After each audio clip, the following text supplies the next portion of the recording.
أعوذ بالله من الشيطان الرجيم. بسم الله الرحمن الرحيم.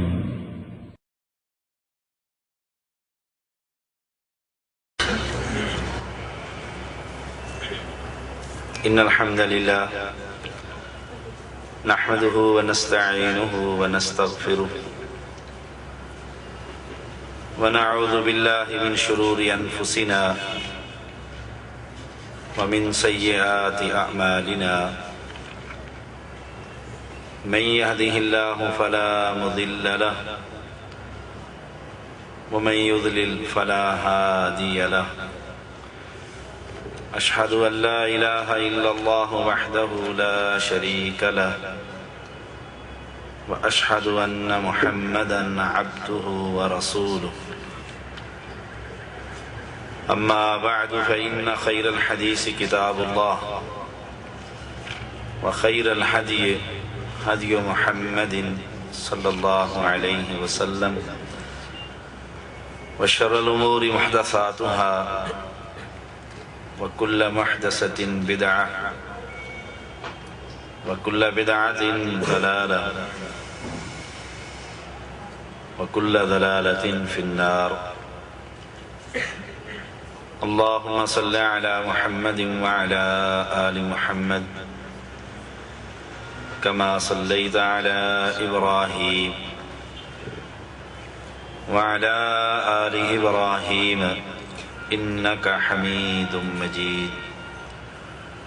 اللهم بارك على محمد وعلى آل محمد كما باركت على إبراهيم وعلى آل إبراهيم إنك حميد مجيد. فأعوذ بالله السميع العليم من الشيطان الرجيم. بسم الله الرحمن الرحيم. محمد رسول الله والذين معه أشداء على الكفار رحماء بينهم تراهم ركعا سجدا يبتغون فضلا من الله ورضوانا.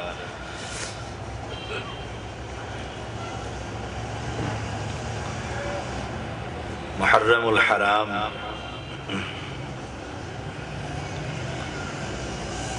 ہماری بدقسمتی کہہ لیجئے کہ مسلمانوں کے اسلامی سال کی ابتدا محرم الحرام سے ہوتی ہے، اور بدقسمتی یہ ہے کہ اسی ماہ میں اس امت کے کچھ افراد صحابہ پر اپنی زبانوں کو لمبی کرتے ہیں.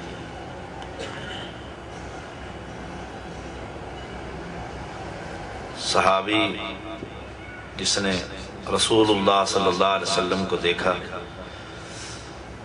ان کی عظمت اور شان بہت بلند ہے.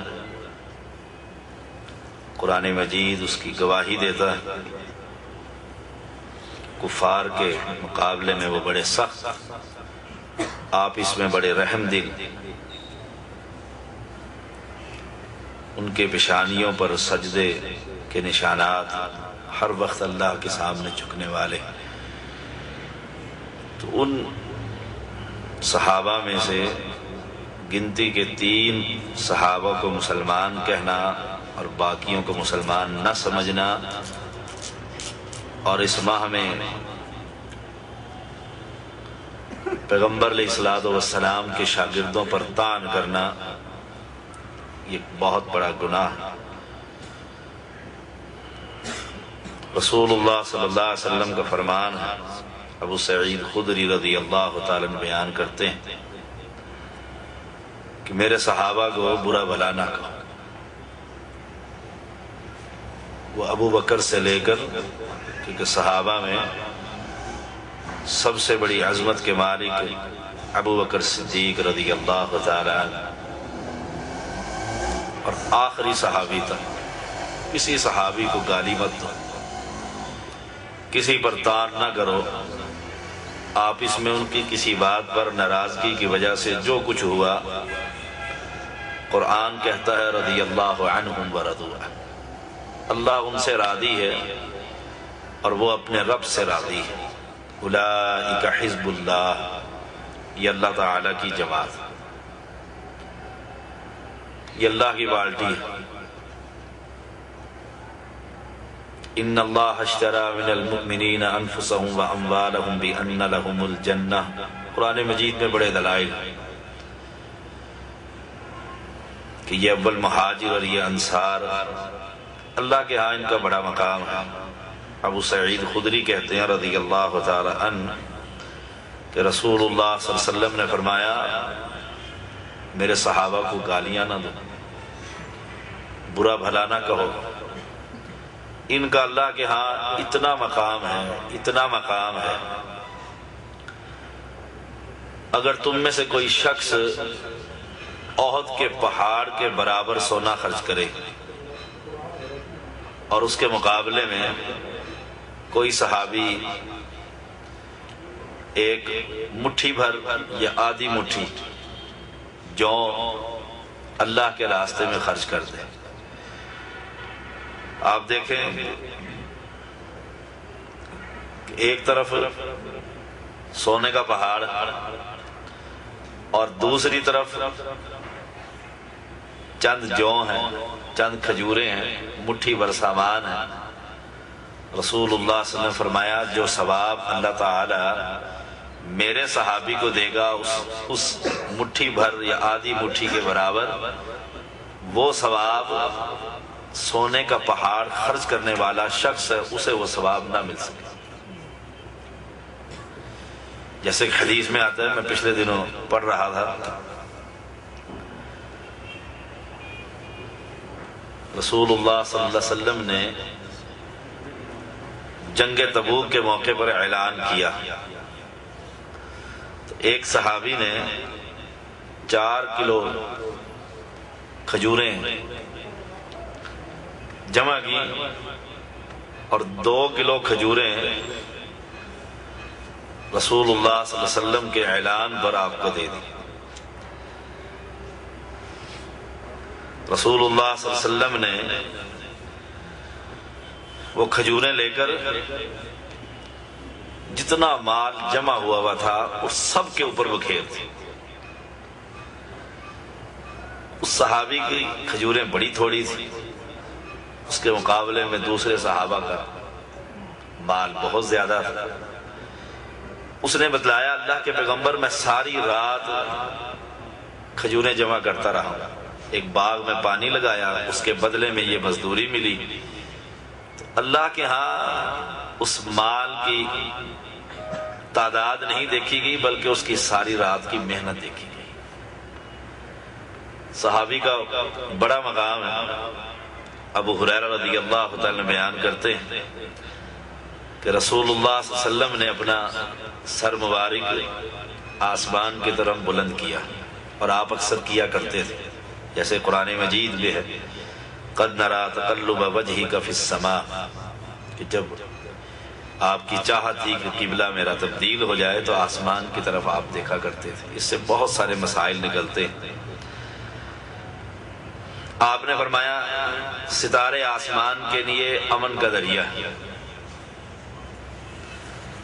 جب ستارے ٹوٹ جائیں گے تو آسمان اس تبدیلی سے دوچار ہوگا جس کا وعدہ کیا گیا۔ فرمایا میں اپنے صحابہ کے لیے امن کی علامت ہوں، جب میں دنیا سے رخصت ہو جاؤں گا تو میرے صحابہ ان فتنوں سے دوچار ہوں گے جن سے ان کا وعدہ کیا گیا۔ اب فرمایا کہ میرے صحابہ میری امت کے لیے باعث امن ہے، جب میرے صحابہ دنیا سے رخصت ہو جائیں گے تو میری امت ان مصائب اور فتنوں سے دوچار ہوگی جن سے ان کا وعدہ کیا۔ گویا صحابہ کی موجودگی امت کے لیے خیر ہے، پیغمبر کی موجودگی اپنے شاگردوں کے لیے اور شاگردوں کی موجودگی باقی امت کے لیے۔ اور ایک حدیث میں آتا ہے کہ جب وہ جہاد پہ نکلتی کوئی جماعت تو وہ دیکھتے کہ مجاہدین میں کوئی صحابی موجود ہے، پوری جماعت جہاد کرنے والوں کے ان میں ایک شخص وہ جو محمد الرسول اللہ صلی اللہ علیہ وسلم کا شاگرد، اور صرف اس پیغمبر کے صحابی کی وجہ سے اللہ تعالی اس کی برکت سے کہ یہ خیر کے لوگ ہیں، اس جماعت کو اللہ جہاد میں فتح دے دیا کرتے، تلاش کیا کرتے تھے۔ ایسے حدیث میں آتا ہے لوگوں پر ایک وقت آئے گا کہ لوگ جہاد کریں گے اور ان سے پوچھا جائے گا کیا تم میں کوئی کسی صحابی کا کوئی شاگرد ہے؟ صحابی تو ختم ہو گئے، فوت ہو گئے، ان کا کوئی شاگرد موجود ہے؟ تو کہا جائے گا ہاں موجود ہے، اللہ تعالیٰ اس کی وجہ سے اپنی رحمت سے انہیں فتح دے۔ پھر پوچھا جائے گا جہاد ہوگا، ایک وقت آئے گا، لمبی حدیث ہے، صحابی نہیں ہے، تابعی نہیں ہے، کوئی تابعی کا شاگرد موجود ہے جس نے اس کو دیکھا جس نے پیغمبر کے شاگرد کو دیکھا؟ ایسا ہی کوئی شخص موجود ہے؟ کہا جائے گا ہاں موجود ہے، اللہ تعالیٰ اس کی وجہ سے اپنی رحمت سے فتح نصیب۔ یعنی یہ جماعت اہل سنت کا اتفاق، کسی صحابی کو گالی نہیں دی جا سکتی۔ شاید اسی وجہ سے ان بھائیوں نے یہ پروگرام رکھا ہے، اور ان میں سے کہتے ہیں کہ ابو بکر صدیق رضی اللہ تعالیٰ عنہ کی صداقت یا ان کے فضائل، مناقب، کچھ بھی کہہ لیجیے۔ ابو سعید خدری رضی اللہ تعالیٰ عنہ بیان کرتے ہیں رسول اللہ صلی اللہ علیہ وسلم نے فرمایا مجھ پر لوگوں کے بڑے احسانات ہیں، سب سے زیادہ احسانات ابو بکر رضی اللہ تعالیٰ، بوڑھے آدمی، سب سے زیادہ احسانات ابو بکر کے رضی اللہ تعالیٰ عنہ۔ اگر میں کسی کو دوست بنانا ہوتا، خلیل بناتا، تو ابو بکر کو بناتا۔ مجھے تو اللہ نے اپنا خلیل بنا لیا۔ ابو بکر رضی اللہ تعالیٰ کے ایک واقعہ میرے استاد محترم بیان کیا کرتے تھے کہ جب لوگوں نے تنگ کیا دعوت کی وجہ سے، آپ نے ارادہ کیا کہ علاقہ ہی چھوڑ کر چلا جاؤں۔ ابن دغنا ایک شخص تھا کافر، اس نے آپ کو پناہ دے دی کہ آپ مکہ سے نہ جائیں، واپس آ جائیں۔ ابو بکر صدیق رضی اللہ تعالیٰ نے وہ ایک اس کافر کے گھر میں ایک جگہ نماز پڑھنے کے لیے بنا لی، مصلی بچھا لیا، وہاں بیٹھ کر قرآن مجید پڑھا کرتے تھے۔ جب اللہ سے رابطہ ہوتا تو آواز ویسے ہی بلند ہو جاتی۔ رات کی تاریکی میں قرآن پڑھنا، اور پھر ابو بکر کا پڑھنا رضی اللہ عنہ، پھر کفار کا سننا۔ آج ایک، کل دو، پرسوں تین، لوگ جمع ہونے لگ گئے، عورتیں آنے لگ گئی، دعوت پھیلنے لگی۔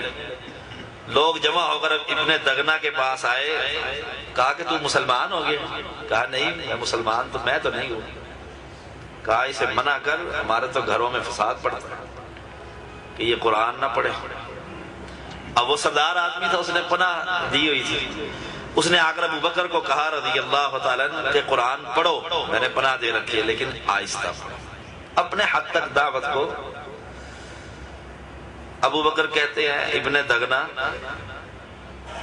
جب میں قرآن پڑھتا ہوں تو قرآن کا سرور مجھے خبر ہی نہیں ہوتی، میری آواز بلند ہو جاتی، میرا تو رب سے رابطہ ہو جاتا ہے۔ اگر تجھے اس قرآن کے اونچے پڑھنے سے تکلیف ہوتی ہے، یہ اپنی پناہ پکڑ، مجھے اللہ ہی کافی ہے۔ ابو بکر صدیق رضی اللہ عنہ کے تو واقعات حدیث میں بہت زیادہ ہیں۔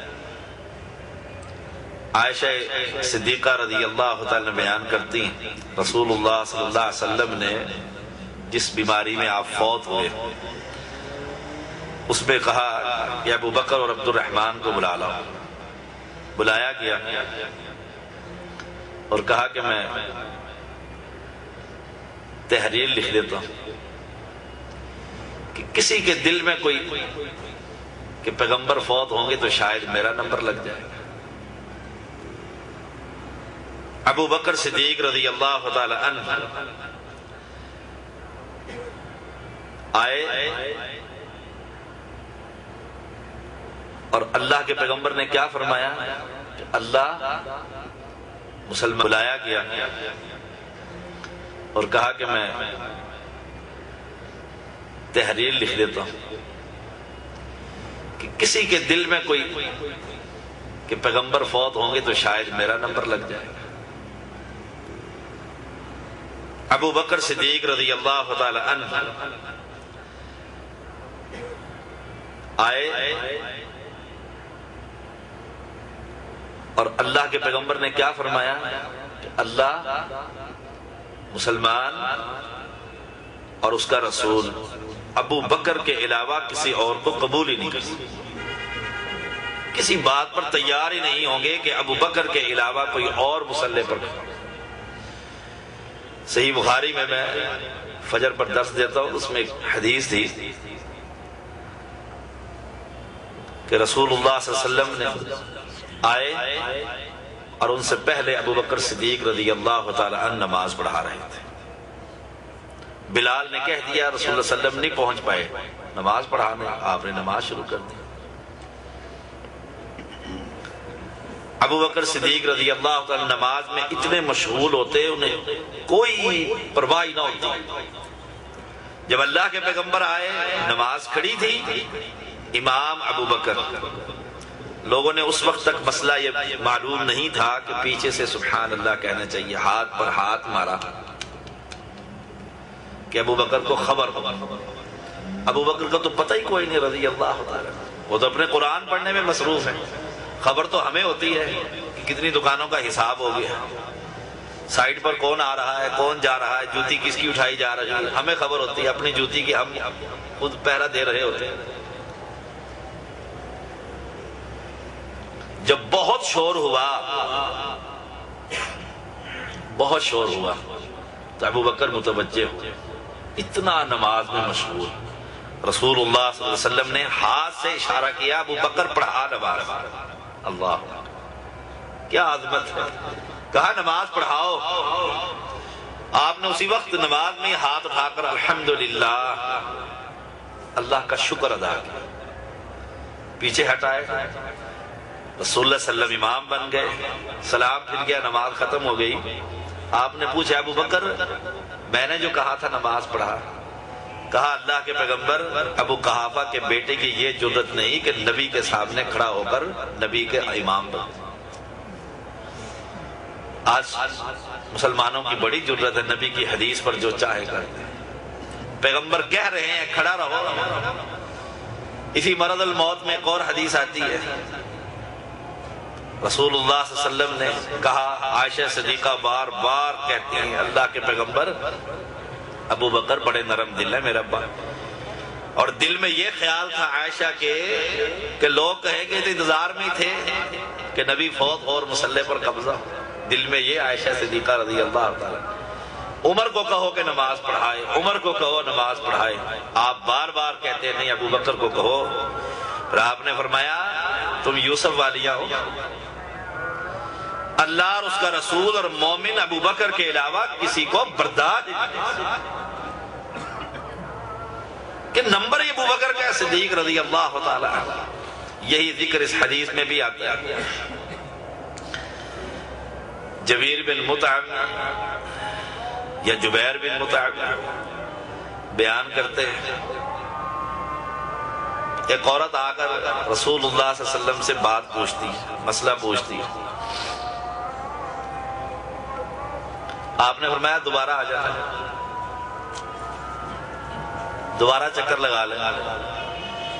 اب اس مومنہ کا ایمان دیکھیے، کہا اللہ کے پیغمبر دوبارہ جب میں آؤں اور آپ نہ ہو، آپ نہ ہو مطلب کیا کہ آپ فوت ہو جائیں۔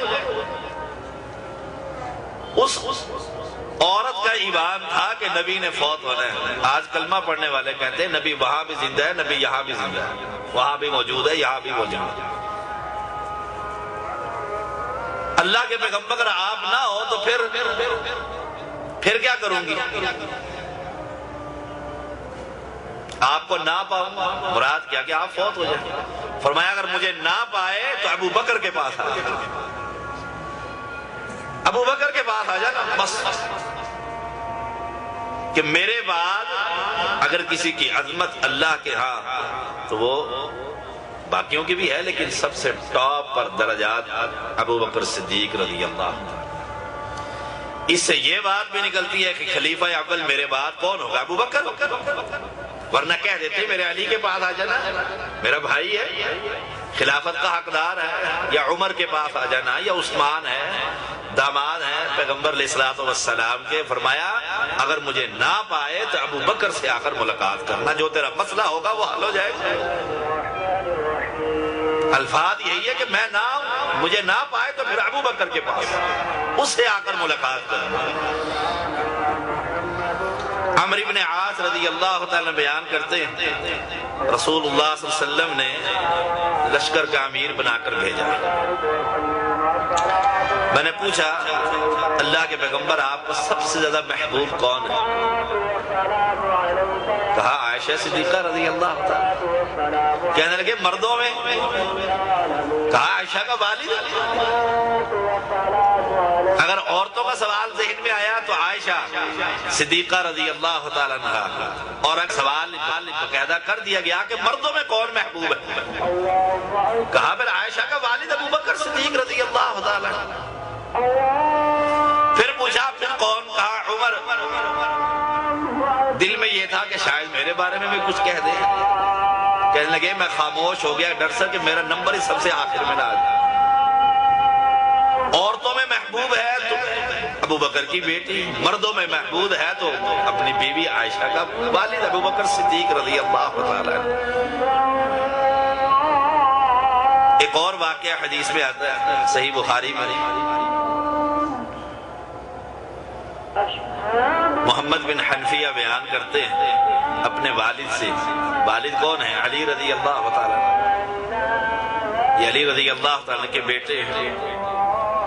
کہا اللہ کے پیغمبر کے بعد کون شخص سب سے بہتر ہے؟ سوال کس سے ہے؟ علی رضی اللہ تعالی. اللہ کے پیغمبر کے بعد ٹاپ پر کون ہے؟ وہ کہنے لگے ابو بکر رضی اللہ تعالی. ابو بکر. میں نے پوچھا پھر کون ہے؟ کہا عمر ہے. میں نے اس ڈر سے نہیں پوچھا تیسرا کہہ دیں گے عثمان. میں نے اس ڈر سے سوال ہی نہیں کیا.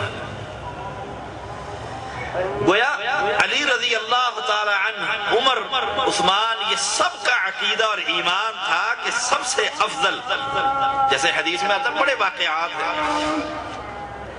رسول اللہ صلی اللہ علیہ وسلم نے فرمایا اللہ نے ایک بندے کو اختیار دے دیا ہے رائے دنیا میں رہے یا اللہ کے پاس چلا جائے. سارے لوگ مسکرا رہے ہیں، خوش ہیں،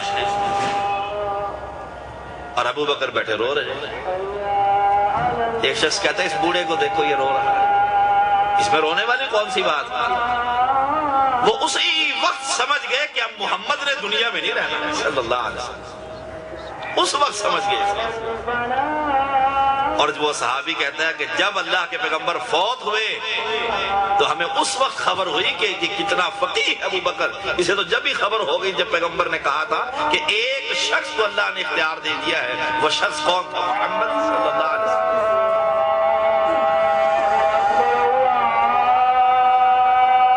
ابن عمر رضی اللہ تعالیٰ بیان کرتے ہیں رسول اللہ صلی اللہ علیہ وسلم کے زمانے میں ہم کسی شخص کو ابو بکر کے برابر نہیں سمجھتے، کسی کو نہیں سمجھتے، اس کا مقابلہ نہیں ہو سکتا.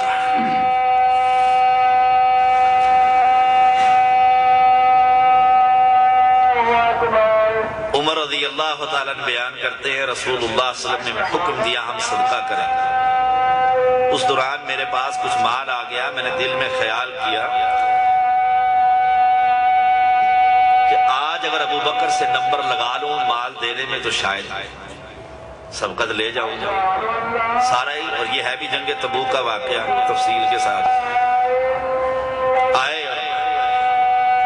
صدقہ دیا, سب نے دیا, جس میں وہ 4 کلو کھجوروں کا بھی میں نے واقعہ بیان کیا.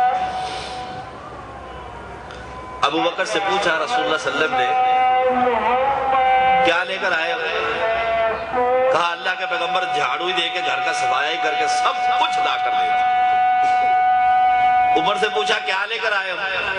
کہا اللہ کے پیغمبر مال برابر کیا ہے, جمع کیا ہے, آدھا گھر چھوڑ آئے آدھا لے آئے. جب ابو بکر کی یہ بات سنی تو عمر کہتے ہیں رضی اللہ تعالی عنہ, ابو بکر میں تجھ سے کبھی سبقت نہیں لے جا سکتا. بڑے واقعات حدیث میں آتا ہے رسول اللہ صلی اللہ علیہ وسلم نے پوچھا آج جنازے میں کون شامل ہوا ہے؟ صحابہ سب بیٹھے تھے. ابو بکر کہتے ہیں اللہ کے پیغمبر میں شامل ہوں. آج بیمار کی تیمارداری کس نے کی ہے؟ اللہ کے پیغمبر میں نے کی ہے. آج کسی مہمان کو کھانا کس نے کھلایا ہے؟ ابو بکر کہتے ہیں اللہ کے پیغمبر میں نے کھلایا. جو سوال ہوتا ہے اللہ کے پیغمبر غالباً 5 یا 7 سوال ہوئے, سب کے اندر سب سے پہلے کہنے والے ابو بکر کہتے ہیں اللہ کے پیغمبر میں نے کی. ان کی شان اور عظمت. اگر میں یہ سوال کروں آپ سب بھائیوں سے کہ ابو بکر تھے کون؟ حنفی تھے. یہ فضائل میں ذرا سن لیا کرو اور مولویوں سے پوچھ لیا کرو. سارے مسلک کے لوگ ابو بکر کی فضیلت پر متفق. ان سے پوچھو ابو بکر تھے کون؟ حنفی تھے. حالانکہ میرا موضوع نہیں, صرف میں ایک نقطہ بیان کرتا ہوں. یہ بھی پوچھو کہ ابو بکر تھے کون؟ چشتی تھے یا صابری تھے؟ کلندری تھے یا سور وردی تھے؟ کون تھے؟ اگر دل یہ کہے, عقل یہ کہے, نقل یہ کہے کہ وہ تو محمد رسول اللہ صلی اللہ علیہ وسلم کے متبع تھے, ان جیسا اتباع کرنے والا خال ہی کہیں نظر آئے. ان کے نقش قدم پر اللہ ہمیں بھی چلائے اور اس گندی نسبتوں سے اللہ ہمیں ہٹا کر پیغمبر کی نسبت کے ساتھ اپنی نسبت جوڑنے کی توفیق عطا فرمائے.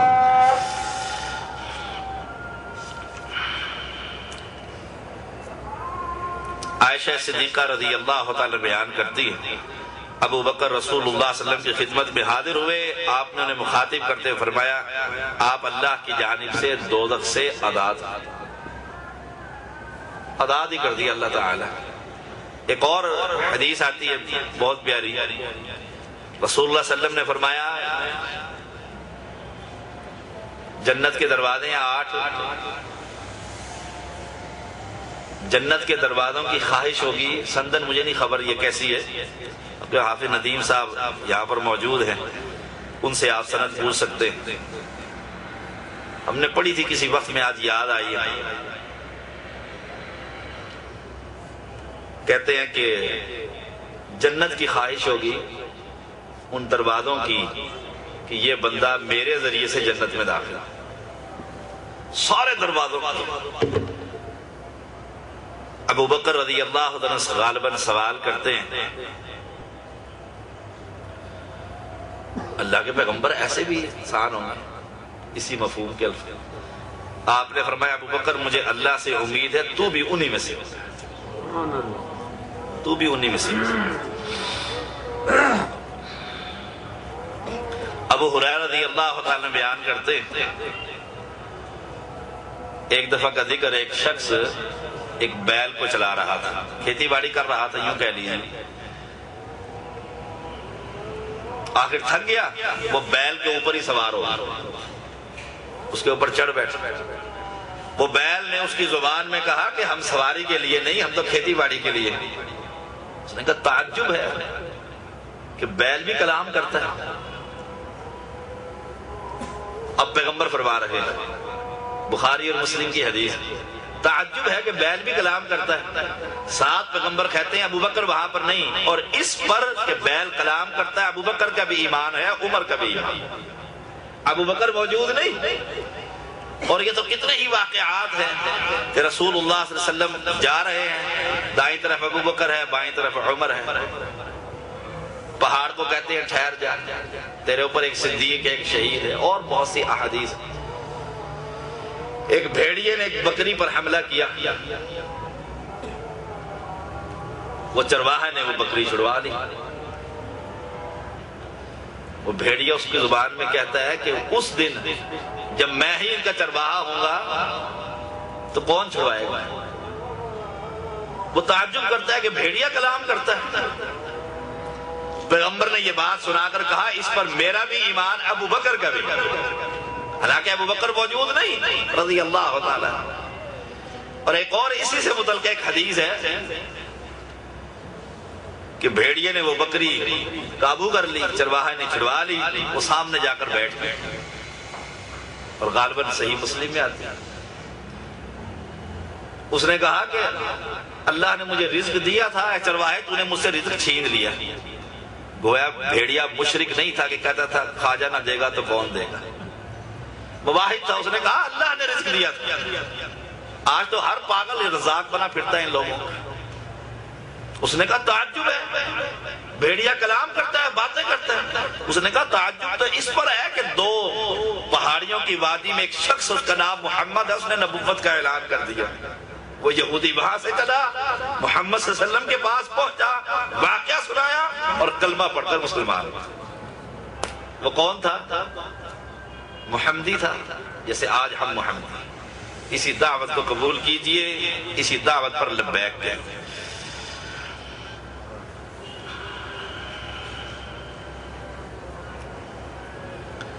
ابن عباس رضی اللہ تعالیٰ عنہ کا واقعہ آتا ہے۔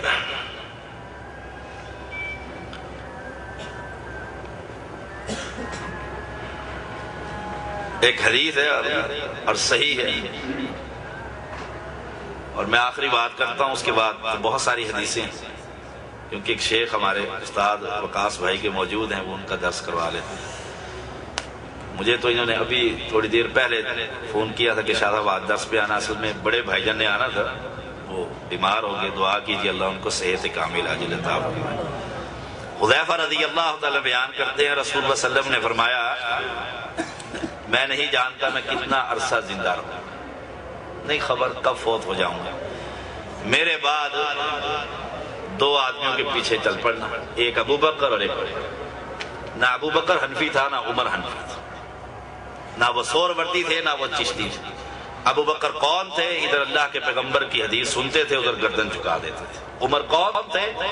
ادھر پیغمبر کا فرمان سنتے تھے، ادھر گردن جھکا دیتے تھے۔ اللہ آپ کو اور پہلے مجھے پیغمبر کی خالص اتباع اور صحابہ کی محبت نصیب فرمائے۔ وآخر دعوانا ان الحمد للہ رب العالمین۔